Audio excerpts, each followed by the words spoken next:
Good evening, everyone, and welcome to our second online show now. This is our second year that we've had to do this online show. And I must say, it is in a way a pleasure to welcome everybody here because I'm sure that you all realize that having physical presence is so difficult these days. Last year, we couldn't have a degree show in physical form at all. But this year we do have a degree show in physical form. But we learned from last year that having an online presence and having an online occasion was quite a successful event and brought people from a much further field who could not actually attend the show themselves. So as we move forward, we learned from this new online existence. And hopefully we'll keep maturing and developing it in many different ways. Anyway, it's been another challenging year on many different levels. It's our second year where we've had to deal with the consequences of the pandemic in terms of teaching. We've had to suspend our physical teaching for quite a long time, for a long period this year.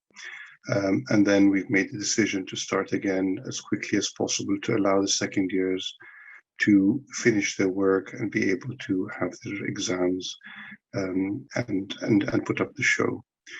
As I was saying, the show this year, there is a physical show which is up, and I encourage anybody who is in London or who will be coming to London to come and visit the show. It's this year at the Garrison Chapel in Chelsea Barracks. So I do encourage you all to go see it if you can. Otherwise, as I was saying, it has been a challenging year, and I'd just like to take a moment to congratulate our students who persevered and kept the focus and kept their dedication and their energy levels up and matured the work in such an amazing way over this period. We've had to adapt, as I was saying, quite a lot to be able to take our students through. And also, I must give credit to our teachers, the tutors and the accompanying staff, who also remain dedicated to the cause of taking the students. We've had to learn how to do online tutorials. We've had to do assessments, we've had to mature the work, we've had to adapt the coursework. And I think really with some remarkable results. I'm seeing the show last week and what you will see tonight. I'm sure you'll agree that the standard of the work, the variety of the work, and that the unity of spirit of the work is something we can all be very proud of.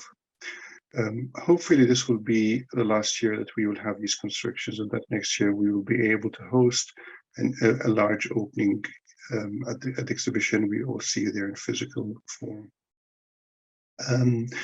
One thing that always strikes me when I see the end of the year show, we see the work of the students throughout their progression on the course, and we see it in bits, we see it in progress, we see it in a different context. But once we come to hang the show, we see this work in a very different way.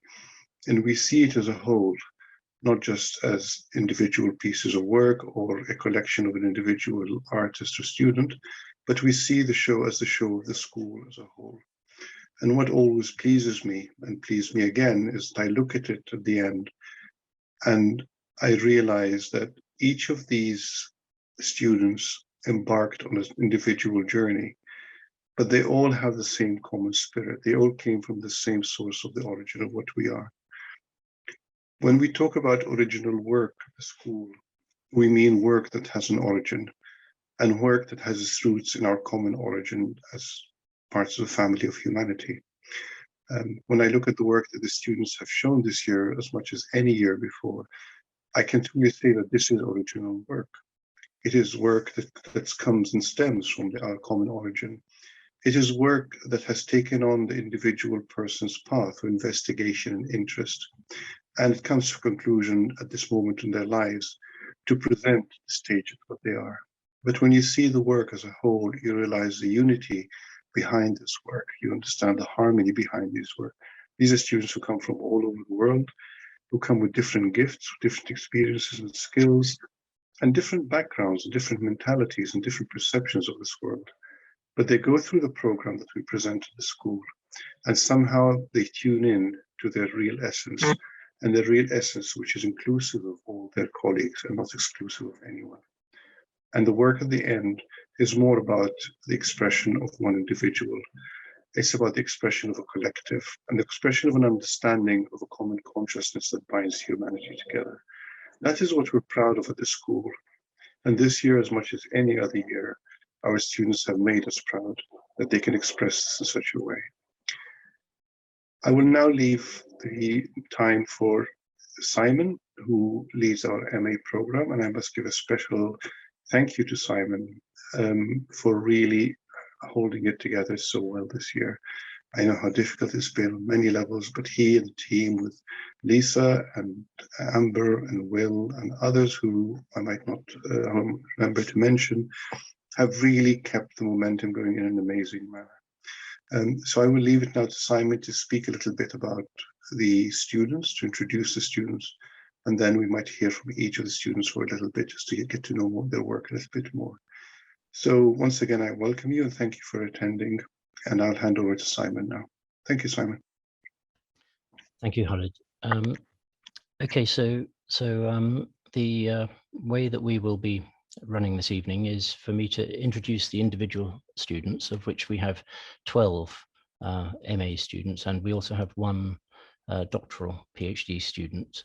The order in which they're running is, if you go to the gallery in Chelsea, there'll be a one-way COVID-friendly journey around the gallery, and we're introducing the students in exactly that order. So the first person you would come to would be Gabriel Chaim, and he will be the first person speaking.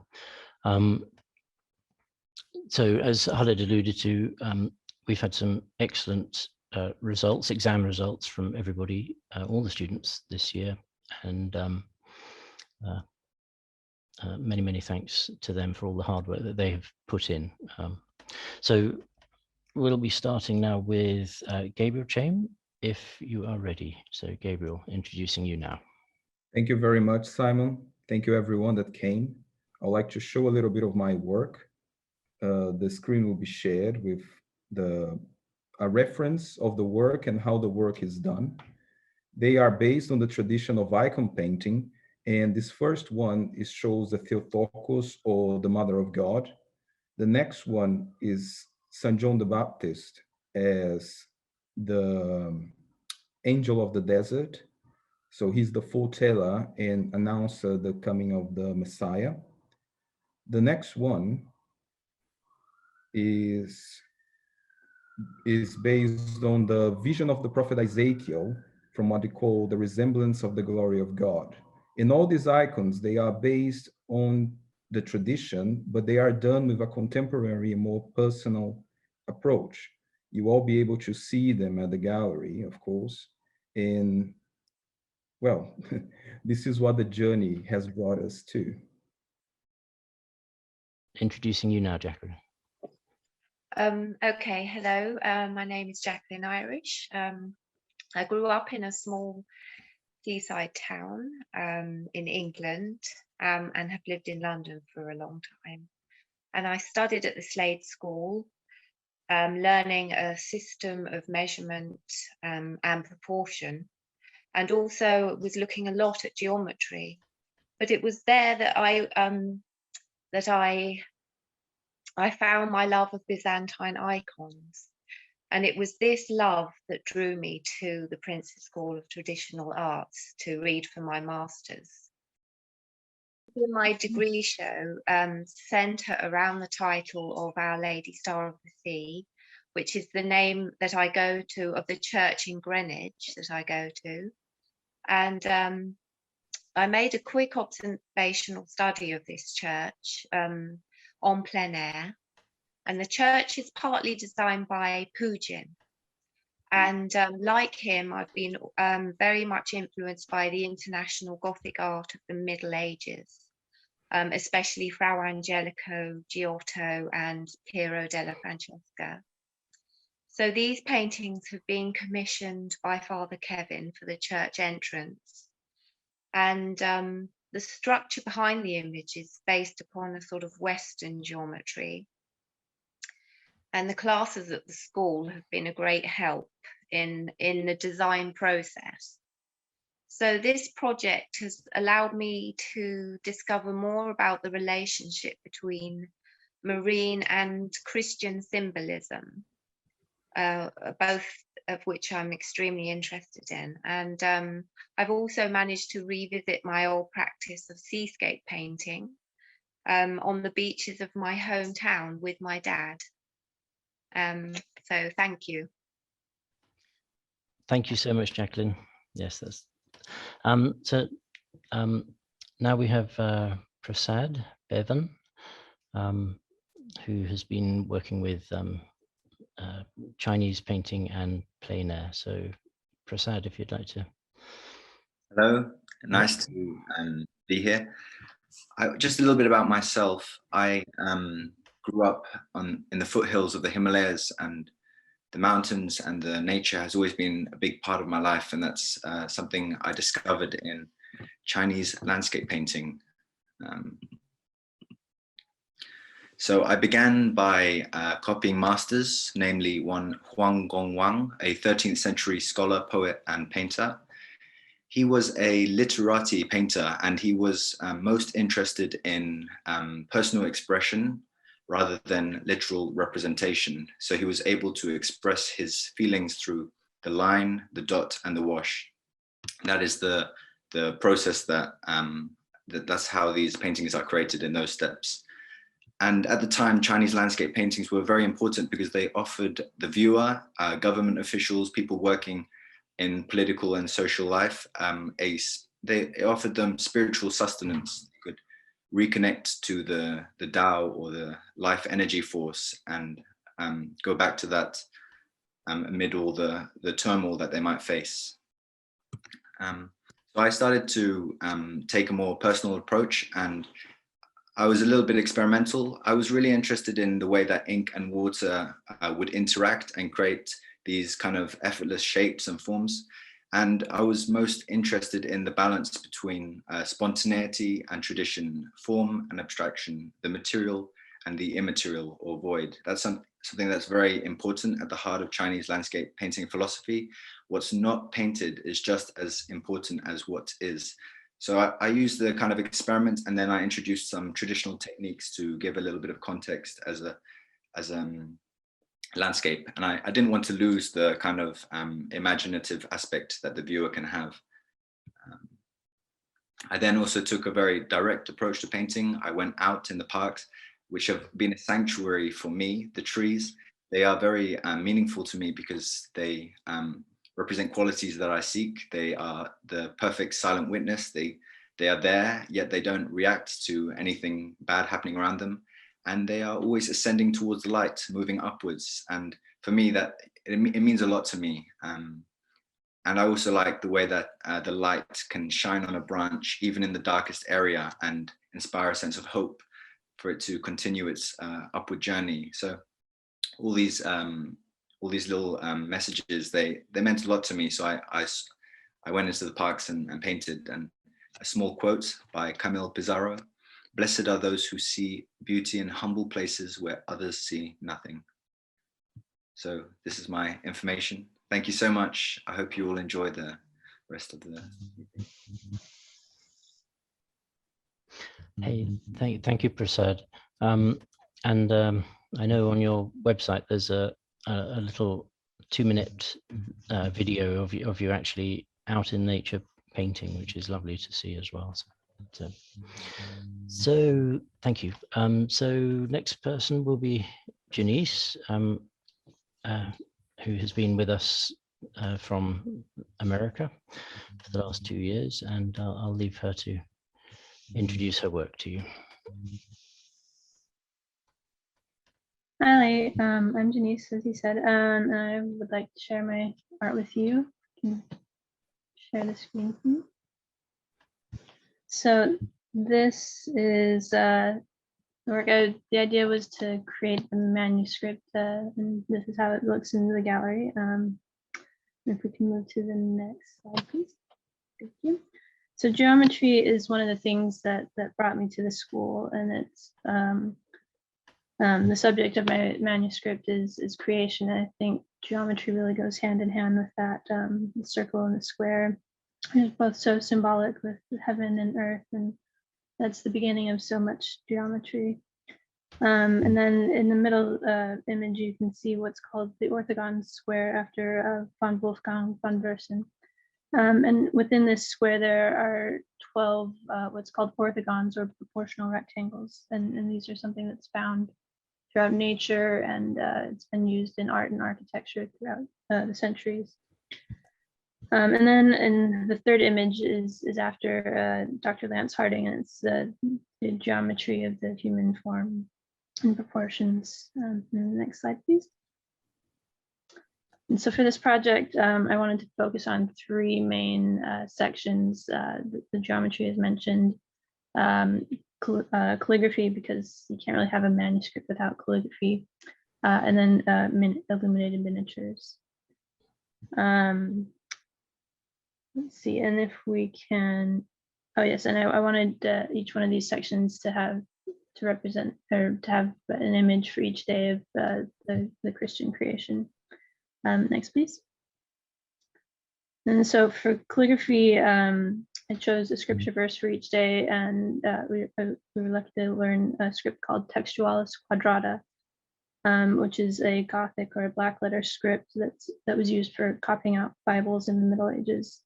And we were only able to have a few days of instruction, and so I've really had to work on this and work to master the script on my own throughout the last few months. And then next, please. I've tried to stay true to the tradition of the limited manuscript, but I've deviated a little and used paper as my support, and I used handmade watercolors.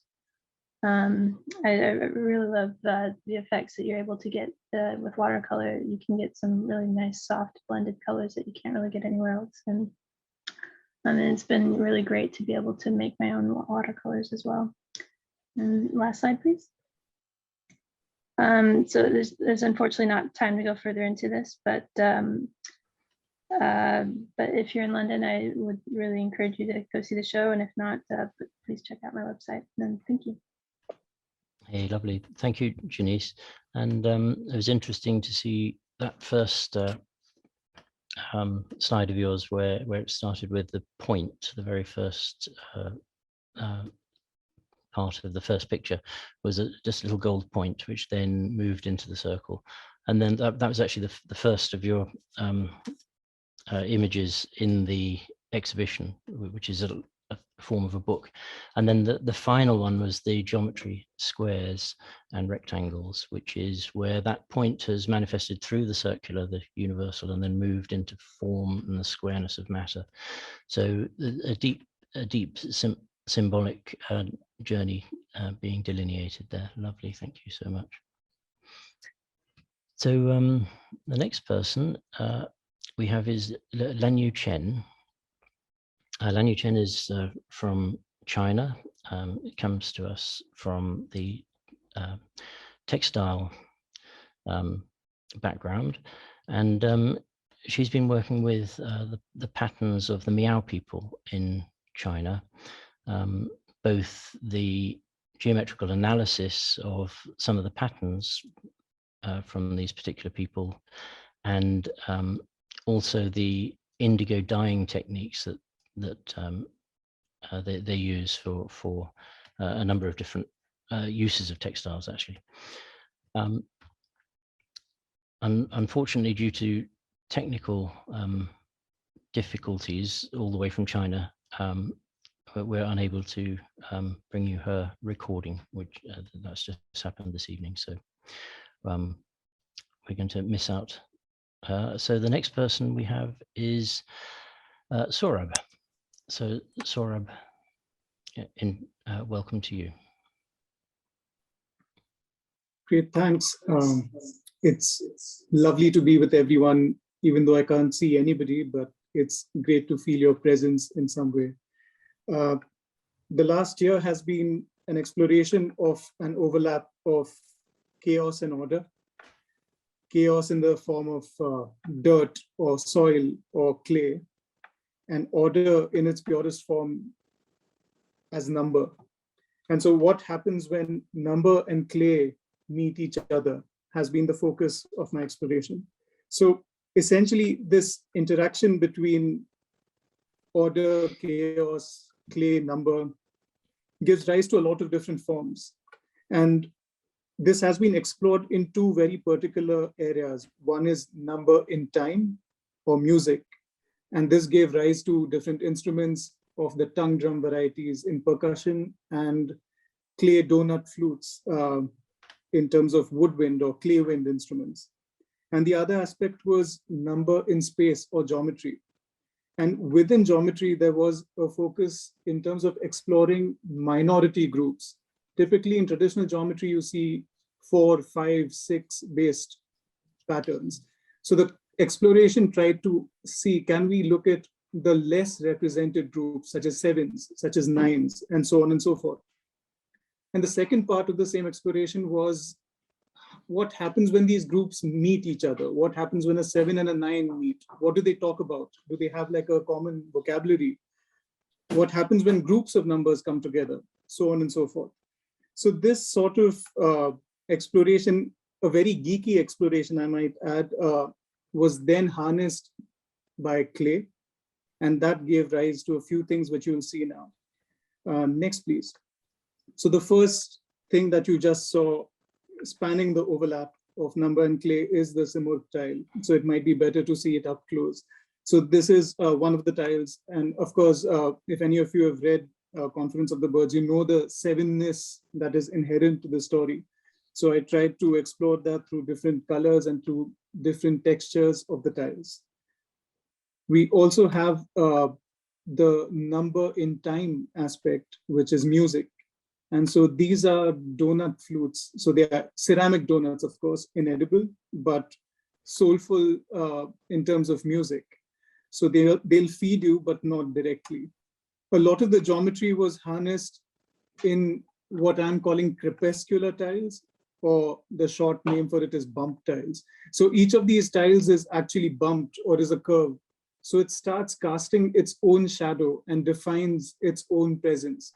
So the geometry is actually evoked by the light and keeps changing through the day. So you don't see the same pattern a few hours later because the intensity changes and the colors and the tones change.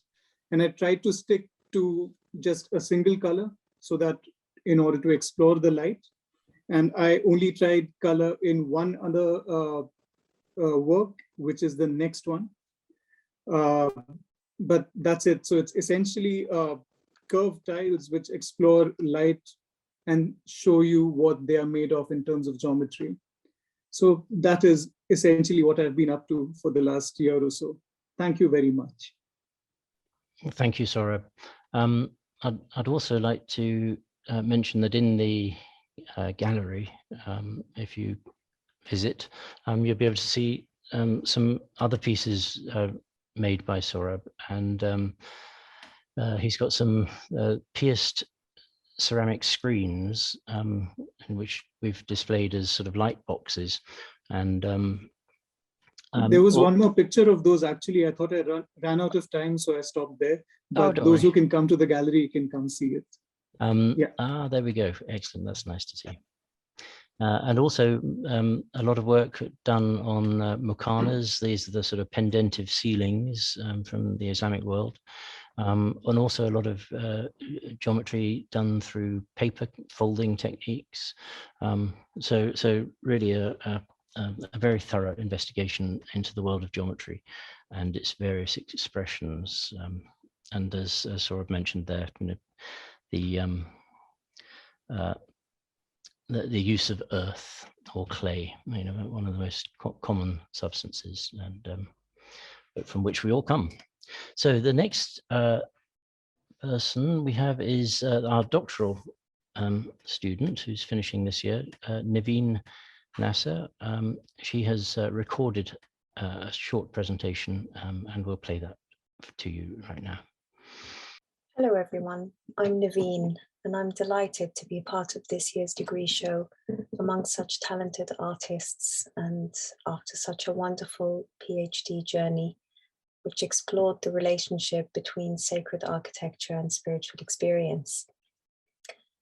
I attempted to relink with the transformative qualities of classic sacred buildings that I had experienced. I undertook extensive fieldwork and researched the metaphysical and ontological roots of the universal principles and practices that they embodied, and which informed the use of symbolism, geometry, light, and sound in designs that conform to a divine order. The research then informed the design of a small Sufi center for the Naqshbandi Mujaddidi Sufi group in London, the School of Sufi Teaching, of which I'm a member. The project entailed the conversion of a building on Globe Road in Bethnal Green into a community sacred space. I worked closely with the manager of the Sufi group, and we commissioned several Prince's School alumni in creating some of the details. The design follows an experiential sequence, gradually introducing a visitor to the activities taking place inside. And I'll now take you through the building. From a distance, we see a carefully proportioned timber-paneled shopfront in harmony with the local vernacular. There's the building on the right of the picture, the white building. As we approach, we notice some geometric latticework at high level, giving a first impression of the function of the building. The latticework utilizes a geometric design developed by Katya Nosrayeva years earlier for the Sufi group, and which symbolizes the spiritual path, and which we utilize throughout the building. On looking closer, we notice an internal screen composed of timber latticework and refracting cast glass, which gives a fuller impression of the Islamic nature of the building.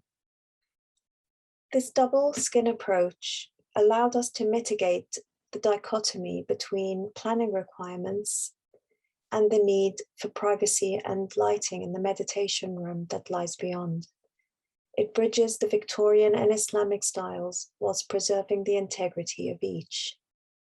The main entrance was set back on the side facade, which represents the intention to turn away from the world and retreat into a contemplative space. The composition was inspired by traditional Islamic designs and aimed to complement the local context whilst preserving the traditional symbolism as a threshold beyond which one enters into a spiritual presence. The stone calligraphy panel was made by Siti Yusuf. The tile work was designed by Katya Nosrayeva and made by Kova Hornero. The entrance space was designed to encourage a state of introspection and to support acts of purification, such as removing shoes and ritual washing before entering into the meditation space. The meditation room is flooded with light, as in classic buildings, which conveys a sense of the joy and unity of group practice, whilst expressing the quality of the silent meditation practice. In the center of the ceiling is an abstraction of the structure of a traditional dome, informed by the geometry of a cosmogram that symbolizes the hierarchy of existence in terms of the physical realm depicted by the square, the intermediary realm depicted by the octagon, and the spiritual realm depicted by the circle. The internal screen is like a veil that evokes an experience of the liminal space between the manifest and unmanifest realms, all themes from the Quran. The design represents the transmission of spiritual light to one's subtle centers of consciousness and the flow of consciousness to the spiritual source.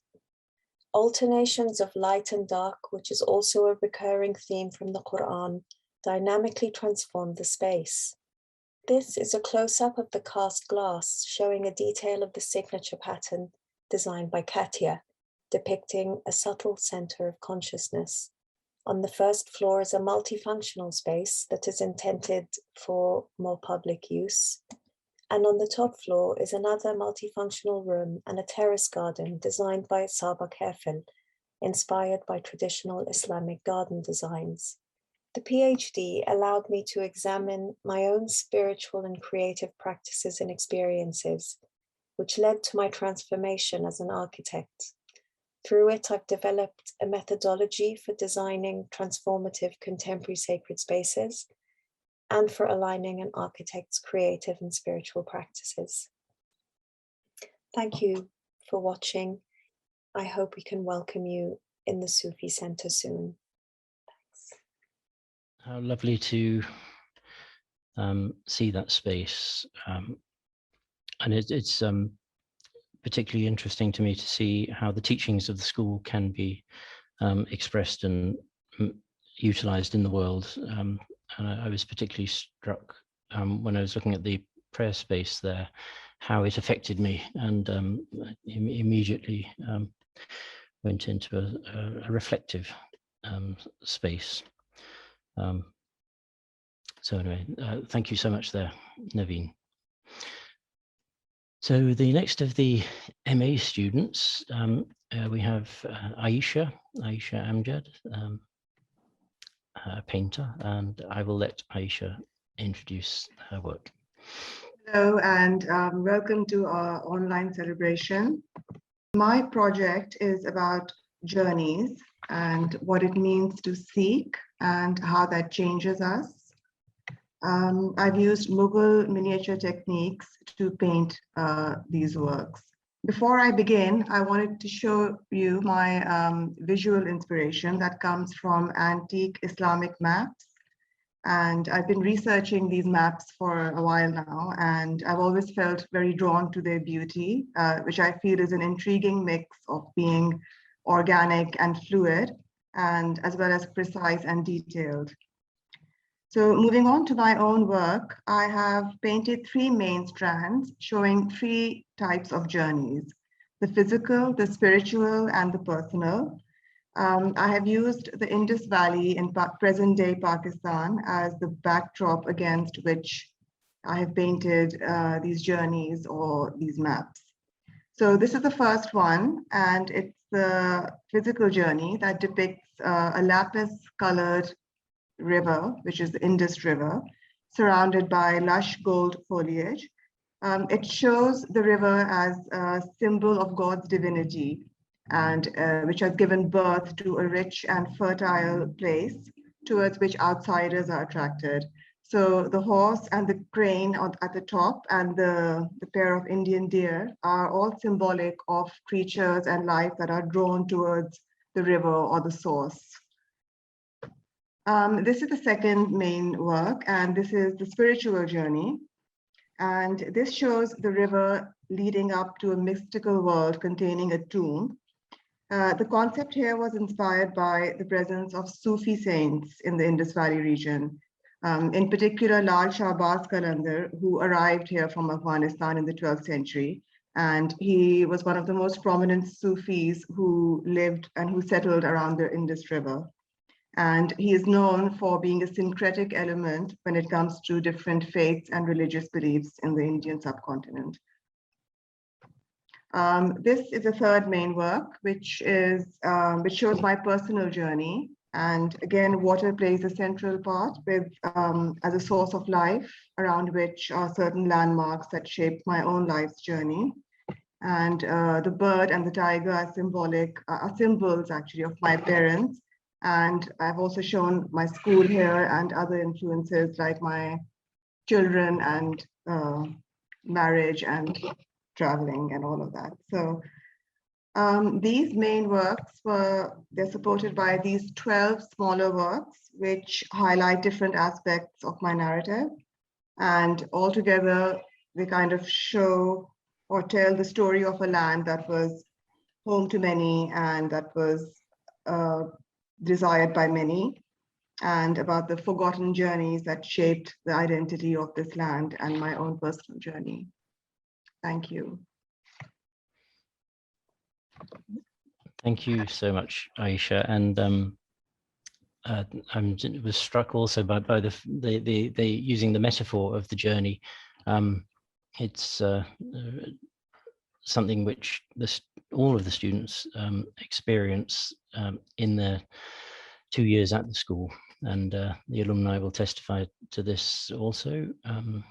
The journey of knowledge and spirit and practice and how these bring up many questions, and we have to negotiate these personally, but that's where, because we all do that, that's where it touches into the universal also. So our next, so thank you so much, Aisha, lovely. Our next student is Elizabeth Denboer. Lovely to be here, everyone, and to have an opportunity to present my work. Just a short a history of what I've done previously. I was a chef in my previous career before I came to the school. And so for me, it's very important to understand the materials that I work with, in the same way that you have to understand what you're dealing with when you're cooking. I also want to know what I'm dealing with when I'm painting.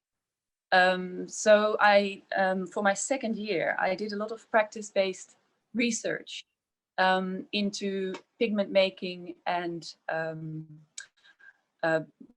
grounds for paintings and how to find them in nature, where to find them, how to process them, and also how to do that in a very traditional way. So I spent a lot of time on an open fire, crushing up eggshells, boiling down deer hides to make glue, which actually made very beautiful panels in the end. So that was the beginning of the journey, and it also brought me towards an understanding how these pigments can express themselves, what their properties are. And so they found their way into my paintings. In the same way that I wanted to mainly work with ingredients from nature, I've also chosen to paint, like Prasad said so beautifully, trees are so still, so serene, and they always somehow strive upwards to the light. They make their shapes and their forms based on that. This tree is represents spring. It's an apple tree in bloom, and the background is painted with the ochre that I found in the forest. So it's actually very bright colors that you can get even just by going out in your local environment. Another way of connecting to nature and painting nature was by being in the garden with flowers and trying to depict that in another tradition of Persian and Indian miniature painting. They have a very beautiful tradition of stylizing flowers and nature in a very beautiful way, which sort of surrounds the main happening in the painting. These figures are surrounded by nature. They have their own relationship with their environment. They are going about their business in well, relative peace. There's one warrior queen at work there. She's based on an actual historic figure of Shand Bibi, who defended her city in the 16th century against Akbar. Another way of how I express this this joy that I have when I'm in nature, and the admiration for all the beauty and harmony that is basically unparalleled. I mean, you can only try to sort of try to come close to it. And the tradition that has done that is the Dutch flower painting tradition. So I've expressed, yes, I've painted some of the flowers in that tradition. In the Dutch Reformation, it was forbidden to paint religious images. So through flower paintings, very deep meaning, it was sort of like a hidden language, a religious language that was conveyed through flower painting. So each flower brings its own meaning. So I'll just let them speak for themselves. Thank you so much, Elizabeth. Thank you so much, Elizabeth. That's lovely, and beautiful to see those natural materials, which is so close to us, really. So the next person is Luke Goddard. We have a recording from Luke. Hello, everyone. Unfortunately, I can't be here live, but I've prepared a little recording of me talking about my work. So hopefully that'll give you some idea about where my inspirations come from and where my journey has taken me over the past year. Okay, so I'll begin.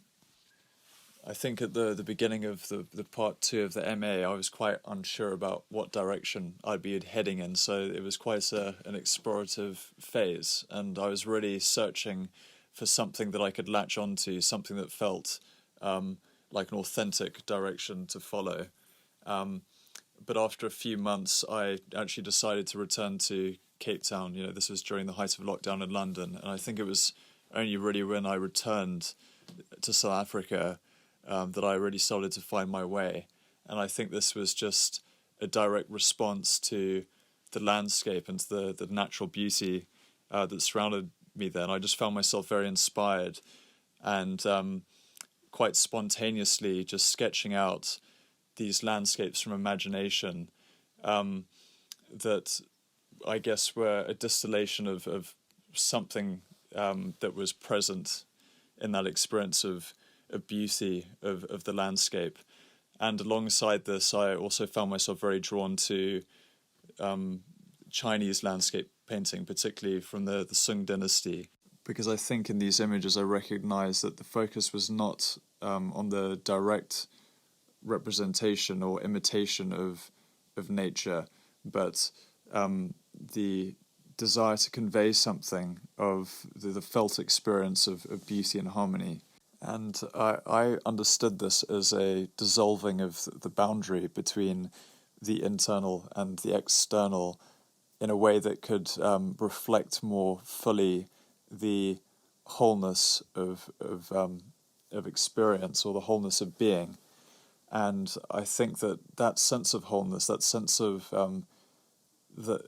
peace that comes from just abiding within the nature of wholeness is what moved me in my own work, what I was seeking out, and what informed me through feeling as to whether I had achieved some sense of harmony or balance within the work. So if I succeeded at this in any way, my hope is that there's a possibility for people engaging with the work to also find this sense of peace and harmony within themselves. And yeah, that's what I hope for most. Thank you, everyone. Thank you for that recording, and it was quite intentional of Luke to just have the one image to allow us to engage with that. And I would encourage you to see that image in the gallery. It is extremely finely worked, which the screen, or at least my screen, didn't do justice to. Okay, next student we have is Lolita. A very good evening to all of you who joined us today. Among the many sacred texts in India which glorify the creator and his manifold creation, the Bhagavata Purana, authored by Vedavyasa, describes the Navavida Bhakti Marga, or the 9 ways of devotion in the path of realizing the absolute. Of the 9 Bhakti Margas, chanting and music, which I had been practicing since childhood, are the sources of inspiration for my work here. This painting, Shiva, is the translation of one of the verses of Adi Shankaracharya, who is a non-dualist philosopher. The sacred sound called nada, rendered with particular intonation, charges the atmosphere, transmitting the vibrations or the positive energy to the reciter, as from the reciter to the listener. Nataraja, the creator personified, engaged in the Panchakritya, or the 5 acts of creation, sustenance, destruction, annihilation, and grace. The 5 elements, namely earth, water, fire, air, and sky, are symbolically represented in this painting. Ishvara, the creator, could create this universe only by his union with the Shakti. Shakti literally means energy, and it is obvious we can do something only if we have energy. And Sri Yantra epitomizes the principle of duality. The upward pointing triangles are symbolic of the Shiva, while the downward ones are pointed triangles are symbolic of Shakti. Kadamba Vanavasini, this is an offering to the divine, and I made this floral arrangement in the form of a downward triangle, symbolically representing the Shakti within us. Chejam, all sounds of nature are musical. And one of the 12th century treatises on music by Sarangadeva called Sangeeta Ratnakara equates animal sounds to the 7 musical notes called Saptaswaras in Indian music, of which Shajam is the fundamental orthotonic note. While the sacred sound or tanada is one form of energy, traditional art is the same energy translated into a visual medium. Both of these being transmitted in a traditional atmosphere from a teacher to the disciple, or guru to shishya, as a parampara, as a tradition. As a traditional artist, I use natural materials and try to incorporate my understanding of the symbolism of form and color in trying to manifest my creative energy. What you have seen until now is my humble attempt at this. And I would like to thank my parents, teachers, my husband Vijay Kumar, my children, Sriram Sheshang, and all the children of the family, and all those who were with me in making my dream come true. Thank you all. Thank you very much. And thank you, Lolita. And for those people who didn't follow some of the threads that were being discussed there, Lolita has done an excellent body of research, and it's where theory and practice come together within the traditional arts. Each of the animals that she was painting make a sound which has an equivalence to the Indian musical system. So beautiful crossover between, and also Lolita didn't do it this evening, but she is a singer of very capable. I have heard her, and I can assure you she is a good singer. Okay. Hey, thank you, Lolita. Amal, you're next. Hi, everyone. Can you hear me? I'm Amal. I'm specialized in Persian miniature paintings and manuscript illumination art. And my whole collection of is my reflection of journey of recovery from mental illness. While I use universal symbolism in Persian and Buddhism tradition, so it becomes a story that can be shared by all. And all my paintings are done by natural pigments, true gold and silver. So I'm going to introduce by each stage of my recovery journey. First is a gate, which is the start of the journey.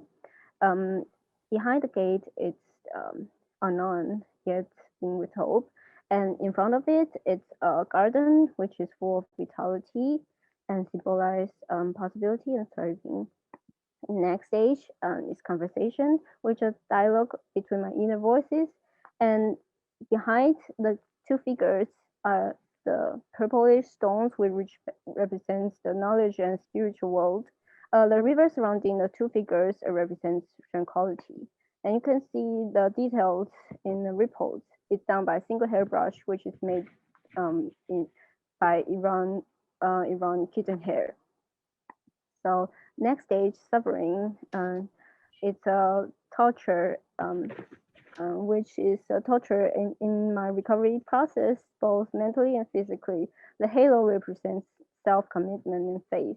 It's done by show gold as well, and the pattern is designed by me. And the phoenix in the middle represents rebirth. The next piece is voyage, which represents an ongoing process of recovery. The castle is a symbol of treasure, and the phoenix is rebirth, and the horse is my companion during the whole recovery.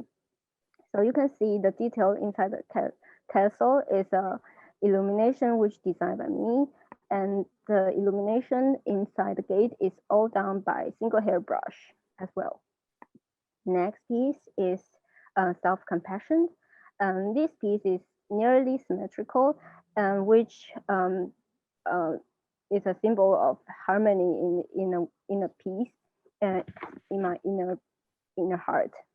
And in the middle is a still pond, which represents stillness and tranquility in the world. And these are the details of this piece. All the Leni is done by show gold. And next piece, the last piece is Self-Love Wonders, which is eventually the last stage of my recovery, and which is the fantastic inner world. And after reaching this stage of self-love and discovery of self-worth. So in the middle is the peacock, which is a symbol of self-love in Buddhism. So we can see the details of the feather is done by single hairbrush. Also, it's made by kitten hair. And behind it, the ripples is painted by single hairbrush as well. So this is my contact information. Thank you very much. Hey, thank you, Amal. And struck by the transformation of experience of life into beauty, actually, which is equivalent to the alchemical transformation of base metals into gold. So thank you for showing us those. Now our next and final student this evening is Shadia. Hello everyone, my name is Shadia Mohammed and I'm coming from Kerala, India. For my final year project work, I have worked on something I was always inspired from, that is Quran frontispieces. So for my project, I've researched on 3 different styles that are used in earliest Quran frontispieces, specifically in 3 different dynasties, the Mughal, Safavid, and Mamluk. And beautifying the Quran can be considered as an act of religious devotion, or it also has a function of facilitating the recitation of the Quran. And all the materials used for my projects are made of handmade pigments and genuine shell gold that varies from 18 karat to 24 karat. And this is, and today I'll be speaking about 3 of my main pieces. And this is Mughal illumination inspired from a Quran that was made in the 9th century in northern India. Mughal Qurans are extensively ornamented and decorated that at first glance it seems even difficult to recognize whether there is any writings or not. And also these illuminated pages highly resemble the carpets and rugs of the same culture. And hence they are also called as carpet pages in some parts of the world. And these forms resemble the classic stylized, repetitive, free-flowing patterns of nature. And the next piece is the Safavid frontispiece illumination inspired from a 14th century Quran from Iran, which was commissioned by the governor of Shiraz. And this type is similar to the Mughal style as it is extensively ornamented and decorated, and there is no proper claim to say whether Indian artists were inspired by Persian artists or vice versa. And these are some of the process I had to undergo while completing the piece. And this is the final piece, the Mamluk illumination inspired from the very famous Sultan Babur's Quran, which is also known as one of the magnificent Quran from the British Library. And here the style is easily distinguishable from the other 2 because here the main element of design is geometry. And that's it. And in conclusion, I would like to say that these illuminated works strike a perfect balance between nature's beauty and artist's work. Thank you. And thank you so much, Shadia. And it's I know that over the past 2 years, I have seen the development of skill and understanding coming through. And one of the things that happens with the school is that we can open doors to further developments. So possibly Shadia and indeed all of the students here, are beginning on a journey which may take many years to continue, but there is a definite trajectory of increasing skill, capacity, and understanding, and those have correlates in the internal life as well. So many thanks there to you, Shadia. And in terms of thanks, we have now completed all the run through of all the students. So certainly thanks to all our students. Thank you to all those who have attended, come along. And I think also it's quite clear to me that it's thank you to those traditional craftsmen and craftswomen of the past who have inspired us all to go further.